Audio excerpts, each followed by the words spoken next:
Un chiffre à retenir, 69%. Il montre la particularité de notre tissu économique composé essentiellement de très petites entreprises.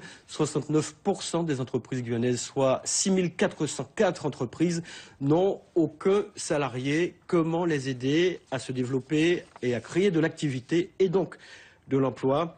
Peut-être une solution avec justement la déclinaison du dispositif Agir pour l'emploi et la création d'activités dans les départements d'outre-mer.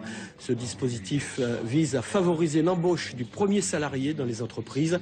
Une convention de partenariat entre le ministère des Outre-mer et la Caisse des dépôts a été signée cet après-midi. On écoute Eric Spitz, le préfet de Guyane, et Valérie Vanoukia, la présidente de la Fédération des très petites entreprises.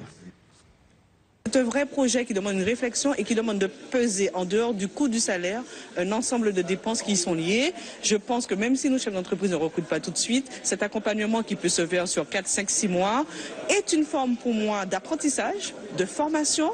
Et donc je dis oui à la formation pour permettre que dans 6 mois, 1 an, quand on aura un retour de l'activité, parce que nous pensons effectivement et nous sommes sereins pour qu'il y ait un retour de l'activité, que les chefs d'entreprise soient formés et soient capables de dire à ce moment-là quel est leur besoin, le chiffrer, le penser et faire le meilleur recrutement possible. Voilà. L'État a confié 2,3 millions d'euros à la Caisse des dépôts et consignations pour qu'elle accompagne ces chefs d'entreprise. Et puis les autres acteurs sont aussi des partenaires qui sont spécialisés dans le conseil, dans les prêts à taux zéro auprès de ces entreprises, de manière à ce que l'entrepreneur puisse mesurer exactement les investissements nécessaires à l'embauche de ce premier salarié, voire réaliser un audit pour savoir si il pourra le payer sur du long terme. Propos recueillis par Éric Boutin.